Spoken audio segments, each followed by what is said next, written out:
Hello friends, स्वागत है आपका अपने चैनल यूजीसी नेट हिंदी साहित्य चैनल में।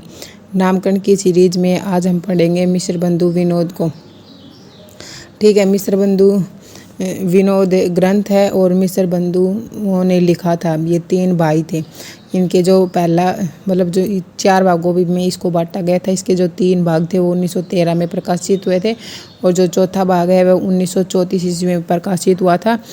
और मिस्र बंधु विनोद ग्रंथ में 4551 कवियों को इन्होंने शामिल किया था। मिस्र बंधु विनोद 3 भाई थे, गणेश बिहारी मिस्र और श्याम बिहारी मिस्र और सुखदेव बिहारी मिस्र। ये 3 भाई थे।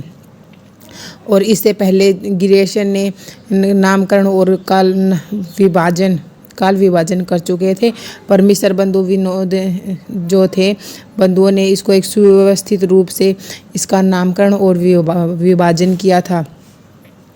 उसके बाद आते हैं हिंदी साहित्य का इतिहास ग्रंथ रामचंद्र शुक्ल का, जो बहुत ही महत्वपूर्ण है।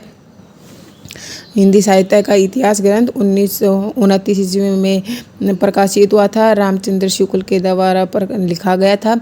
और इसका यह जो ग्रंथ है यह नागरी प्रचारणी सभा में प्रकाशित हुआ था। हिंदी साहित्य शब्द सागर भूमिका हिंदी शब्द सागर की भूमिका के रूप में ये नागरी प्रचारणी सभा में प्रकाशित हुआ था। और इसका बाद में नाम बदलकर हिंदी साहित्य का विकास कर दिया गया था। यह एक सर्वाधिक प्रख्यात इतिहास ग्रंथ है। ठीक है, ये जो ग्रंथ है इसमें विदेयवादी पद्धति का प्रयोग किया गया था।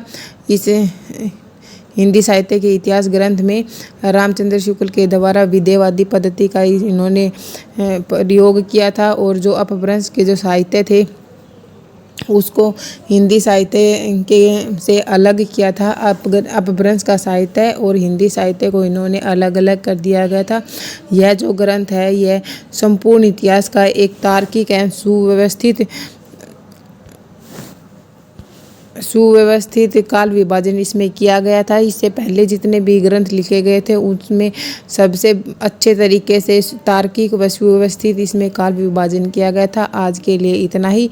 अगर आपको वीडियो अच्छी लगती है तो वीडियो को लाइक शेयर एंड सब्सक्राइब करें। Thank you for watching.